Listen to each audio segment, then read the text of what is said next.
Незадоволително ниво е исходот од неколкумесечната паркинг наплата во централното градско подрачје. Со воведувањето на оваа новина во пракса, почнувајќи од 1 јули, општинскиот буџет е поднаполнет за неколку стотици илјади денари, што значи дека и покри револтот кочанчани почнаа да се привикнуваат на новините кои ги имплементира локалната власт.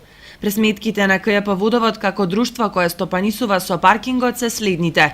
Во јули од наплата биле собрани 152.220 денари. За во август таа бројка да се искачи на 178.820 денари. До 15 овој месец се собрани 66.900 денари или севкупно за 2,5 месеци општинскиот буџет од паркинг наплата се збогатил за 397.940 денари. Во текот на овие неколку месеци само 7 возачи не ја исполниле обврската и добиле блокатори на возилата. Од КЈП Водовод информираат дека солиден е и бројот на извадени месечни карти од физички и правни